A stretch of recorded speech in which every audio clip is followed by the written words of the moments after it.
En el vídeo de hoy veremos lo que son la entrada de datos desde el teclado. Con el comando input, que es el que aparece aquí, el que tenemos aquí, tenemos definidas 4 variables, que son la variable palabra, la variable número entero, int, la variable decimal, float, y la variable de complex de nombre, es decir, de número complejo. Número complejo, tenemos una palabra que sería un string, un entero, un flotante y un complejo. Entonces vamos a definir una serie de variables que van a ser estas. Van a ser palabra, num int, num float y num complex. Y a partir de aquí, definidas esta serie de variables que aparecerán en nuestro programa, vamos a colocarle input y vamos a colocar abre paréntesis y abre comillas, introduce una palabra. De esta manera, cuando nosotros introduzcamos una palabra en nuestra pantalla, va a ir pasando de código a código, es decir, primero va a leer esto, vamos a decir, introduce una palabra, input, introducimos una palabra en nuestro ejecutable y va a leer a la siguiente línea de código, que es esta. Aquí lo mismo, con la acción input lo que colocamos es la opción de dejar aquí un espacio y escribir aquello que nos pide nuestro programa. Vamos a hacer lo mismo con la variable número entero, con la variable float y con la variable complex. Vemos que hemos puesto introduce un número entero, 2 puntos, espacio y todo entre comillas, tal y como aparece aquí dentro de abre y cierra paréntesis.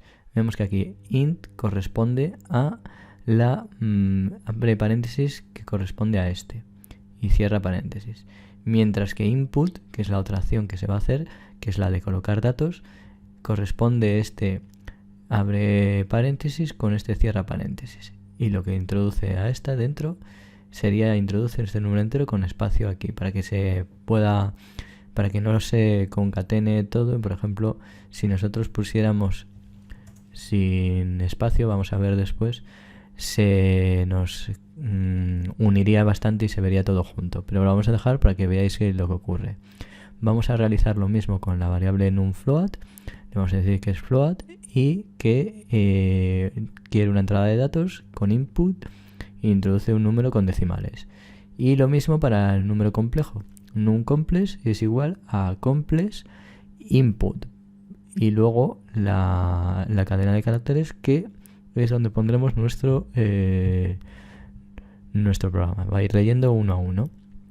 Y luego, ¿qué va a hacer? Va a imprimir en pantalla print la cadena de textos string, que es esta de aquí, que introduce la palabra. Va a entender que diga que la clase es string y que sea para palabra. Aquí vemos la coma, ¿vale? Podríamos hacerlo con más, pero si queremos concatenar cosas y no tenemos que preocuparnos por intentar mostrar una cadena de caracteres con un número entero, con esto, de esta manera podemos hacerlo sin tener que poner el más. Se suele poner una coma. Va a imprimir aquí entero también, numInt, decimal y número complejo. Y en numComplex, numFloat, a todas las variables que hemos ido creando. Ahora sí, nosotros guardamos, control S. Importante, tiene que llamarse el nuevo archivo entrada de datos. Una vez guardado, vamos a ejecutarlo y vamos a ver lo que comentaba de dejar el espacio.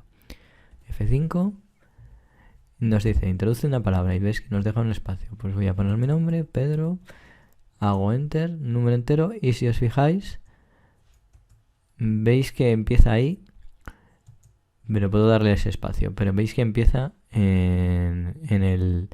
justo después de los 2 puntos. Entonces vamos a poner 9, por ejemplo, introduce un número con decimales, pues 9.8, y introduce un número complejo. Como ya hemos visto, el número complejo se compone de un número real, por ejemplo 5, con un número irreal, por ejemplo 6J, vamos a poner.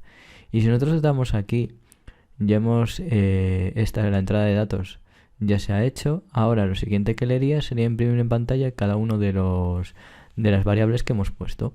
Entonces nosotros damos intro y vemos que en string pone Pedro, en entero pone 9, decimal 9,8 y 56J porque es lo que hemos dicho, que diga número complejo, decimal, entero y string. Y de esta manera es como podemos crear una forma de introducir datos desde el teclado, con la variable input. Con esta acción, con esta función, con la función input, podemos introducir texto desde nuestro teclado, sin necesidad de estar introduciéndolo desde el código. En el siguiente vídeo veremos más cosas.